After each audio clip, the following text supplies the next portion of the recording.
Thanks, Steve. Lee Hogan here, VIP TV, sponsored by 666Bet. How do you, mate? Doing good, thanks, Lee. Coming up to a busy time. I know, well, just looking before, we've got 3 TV shows coming up. Yeah, we've obviously got our own VIP boxing TV ones, but we've got a bit of work with Box Nation and Sky TV coming up as well. Yeah, so we've got the Terry Flanagan going against Stephen Ormond. Yeah, on the 14th of February, you know, Terry Flanagan's fighting Stephen Ormond doing the WBO Eliminator.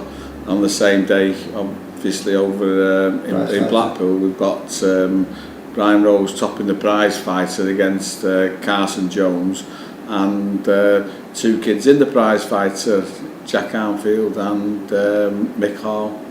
And realistically, you've got to look at Jack being favourite with his record.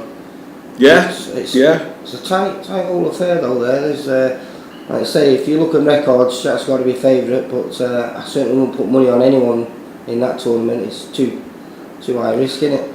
Yeah. I mean, favourites have won the prize fighter, but there's been a lot of shocks as well. So Jack knows that it's a 50-50 in every single fight. They're only 3 rounds fights, so the kids who only had 2 or 3 fights are as schooled in doing 3 rounds as Jackie's probably in doing 10s now. So he's got his head on it, and Mick Hall's a tricky customer as well, so that might suit Mick Hall. So you know, anyone can win that prize fight. There's some good kids in it.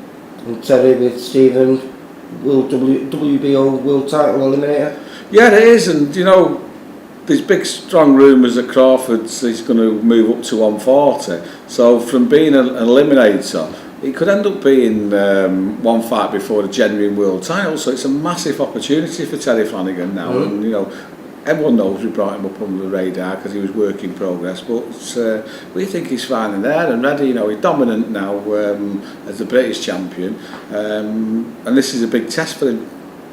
Yeah. Stephen Ormond beat convincingly Derry Matthews. Yeah. Derry Matthews has got a world title fight. I mean, Derry's had the opportunity to fight Terry a few times and turned it down.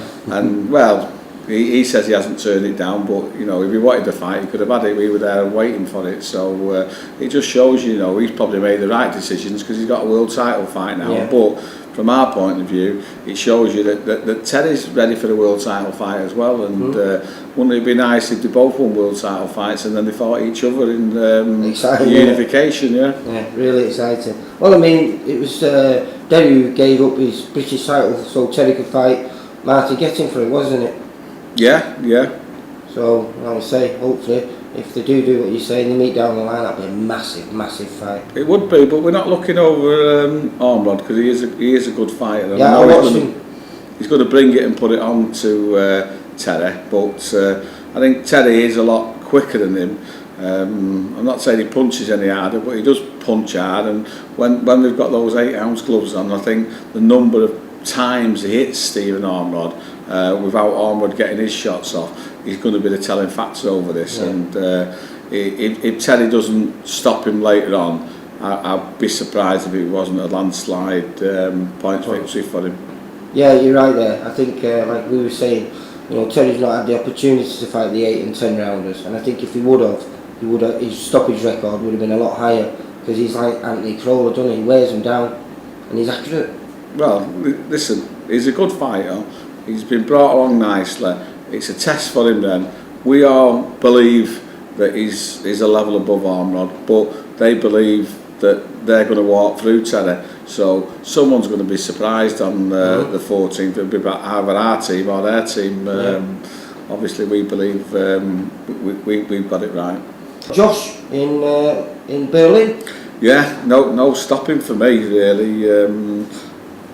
I didn't really expect to be going over to there on the 21st of February, so I'm away on business in Milan for a couple of days on the 15th, and then I'm over in Poland on business on the 19th, so as it happens it's only like an hour and a half train drive, so I'll be over in Poznan in Poland on the Friday, missed the weigh-in, but we're coming back on the 21st to Berlin. And this is on the undercard of the Paul Smith World Title fight? Yeah. I think Sky just needed a couple more British fighters on. I don't know who else they put on, but Josh should have been fighting in Leeds on that night, the 21st of February, and then he was stopped. Supposed to be the 28th, and then next thing you know, it's the 11th of April for Josh. So Josh will be topping in a WBC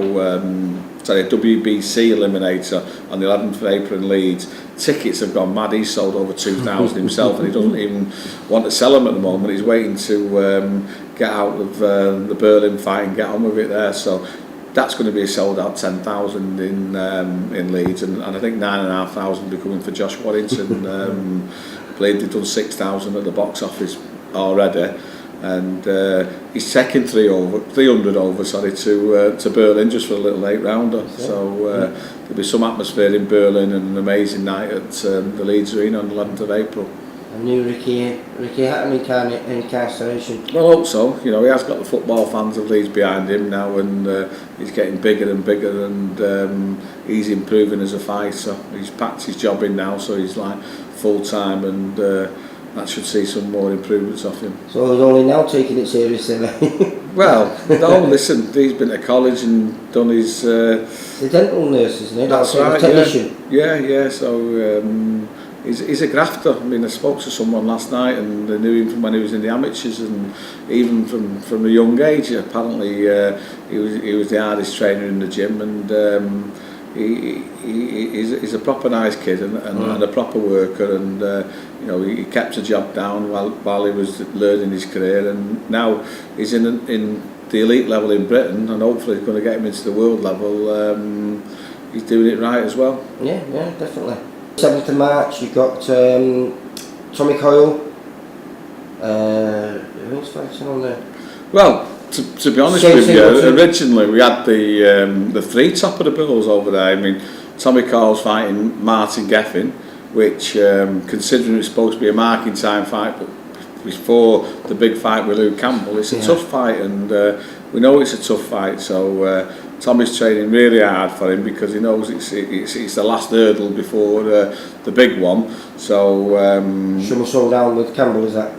Yeah. So we're making sure that nothing goes wrong from our side of the fence. I mean, we had Gary Sykes fighting Luke Campbell, but Gary's had a bit of an accident in a car and jarred his neck, so he wasn't able to fight. And obviously, everyone now knows that, you know, Luke's got personal problems and he won't be fighting on that date. So whether Tommy and Luke, you know, happens in June or July this year, or it's later, time will tell. But you know, we're going on doing our own thing, and we've got Shane Singleton v Sam Egginson, and everybody's like looking at Shane and thinking he's been protected and matched a bit too easy, but we'd like to think we've brought him along nicely, and he's ready to fight Sam Egginson, and they've made a match for Sam in May on the assumption that they're going to walk through Shane Singleton. Well, I think they're going to get a rude awakening.